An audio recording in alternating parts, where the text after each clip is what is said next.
Grab your weapon of choice and watch out for landmines. We were joking. Because we have the most talked about movie of the year. Not really. I told my friends I was gonna see it and they're like, didn't that movie come out 8 years ago?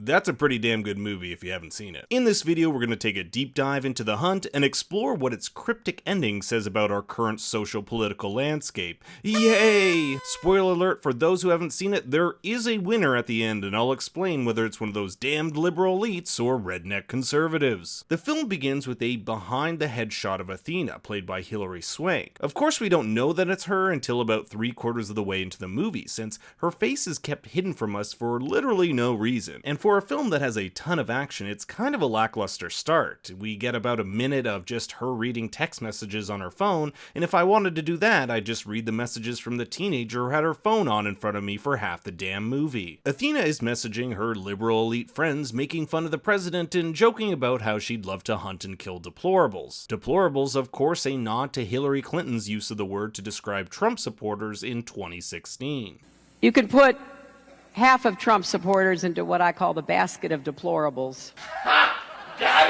Athena is also sent a photo of a turtle, which I want you to remember for an important scene that's coming up. We fast forward a year later on a private jet where we meet Richard, which is a fitting name since he's a dick, pretentiously showing off to the stewardess how he regularly dines on the most expensive caviar as he's being poured champagne. He tells her the story of the 1907 Heissach champagne, the world's most expensive, which is sunk by a German U-boat while being delivered to Russia in World War I. This champagne is symbol of the liberal elite will come into play later on in the film. But before the flight lands, one of the deplorables crashes the party. Yes, the elites have drugged and transported 12 deplorables to a remote location so they can systematically hunt them down. One of them is played by Emma Roberts, and I kid you not, her name is Yoga Pants. Now, when I was watching the trailers for this movie, I thought for sure she'd be one of the main characters, but they did a whole subvert your expectations thing and kill her off within the first minute. The same with Staten Island over here, played by Ike Barinholtz. Their names are extensions of their characters, which are caricatures in and of themselves.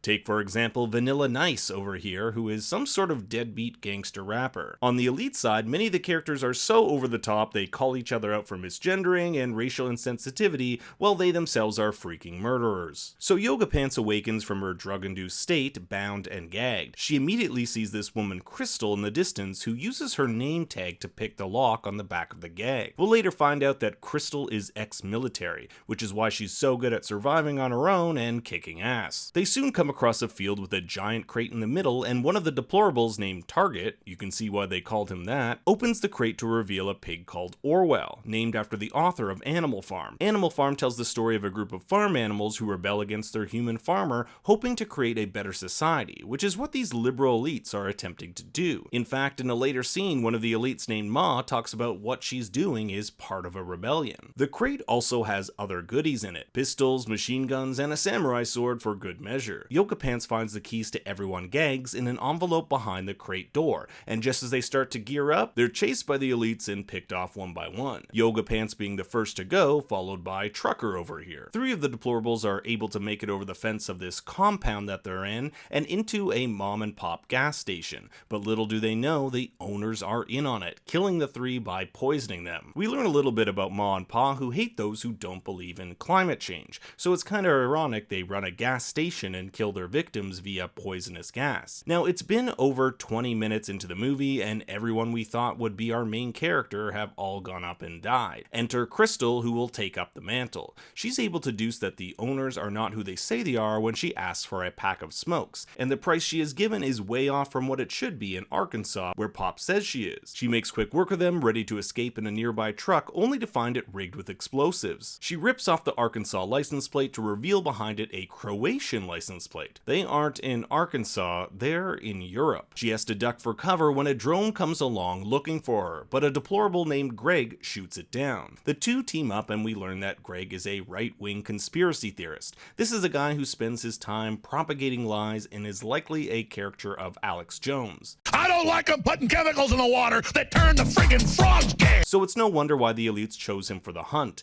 In fact, part of the fun of the movie is figuring out why each of these characters were chosen, and the film gives small clues for each of them. For example, Big Red is an anti-LGBT protester, and Staten Island over here is a douchey gun owner from New York. Greg starts spewing his conspiracy theories about how liberal elites embedded in the deep state hunt humans, when they hop aboard a train and find a group of refugees, which Greg immediately calls crisis actors. Now, one of them is actually an elite in disguise, but it's never really expanded on how he got on the train or how he knew that Greg and Crystal were going to be there. The train suddenly stops and is inspected by Croatian military, where Greg and Crystal are taken in as refugees, but Greg runs paranoid into the forest. The Croatians find out that Crystal is indeed American and unite her with one of the other hunted, named Dawn, who is this army vet racist guy. But the Croatians are likely in league with the elites, as the envoy who comes to pick them up and take them to the American embassy is actually one of them. In fact, his name on IMDb is Faux Envoy, or Fake Envoy translated from French. Crystal's spider senses go off when Fake Envoy over here starts asking Dawn about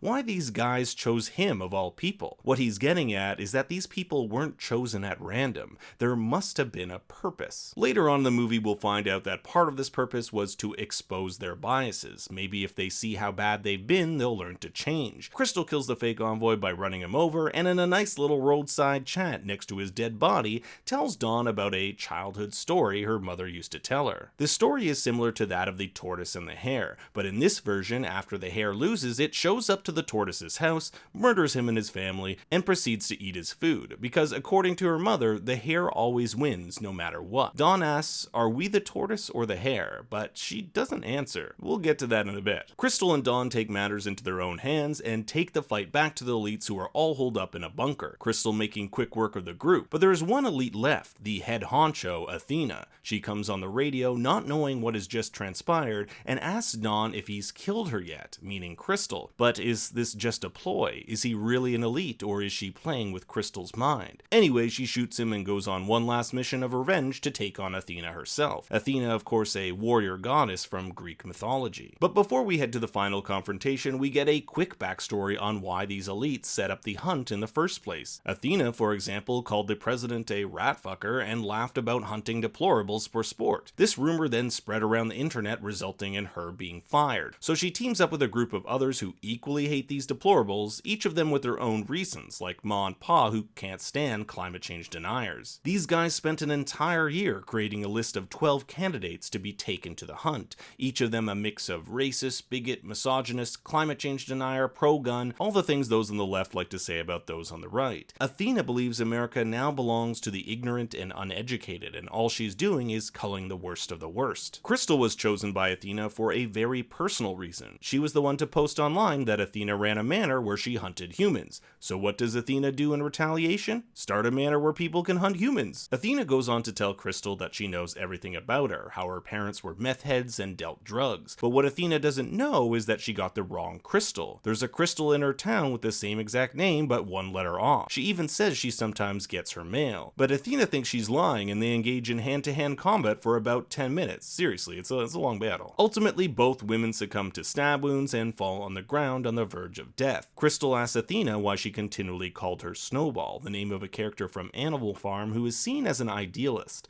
But Athena is more shocked that she actually has read Animal Farm. Part of what this movie tries to shed light on is that sometimes our assumptions about others aren't what we think. As writer Damon Lindelof said, the movie tries not to get too caught up in what their beliefs are because it's so interested in this idea of identity politics and what we assume about each other, and how those assumptions are very often both dead wrong and dead right, pun intended. Crystal ends up surviving and eating the grilled cheese Athena had been preparing while they chatted. Crystal is the rabbit from her mother's story, even eating the food the tortoise, Athena in this case, made. She gets on a private jet, which is conveniently waiting in the backyard of the manor, and tells the pilot to take her home. And in a fun turn, she offers the flight attendant some caviar, which Dick didn't do at the beginning, while she sips on that expensive U-boat champagne she mooched from Athena's. Crystal survives survival is because she's not on the left or on the right. We actually never get to know her political views at all. She's stuck in the middle of a war between two equally crazy sides. If the film is trying to say anything about our polarizing times, it's that both sides are bad.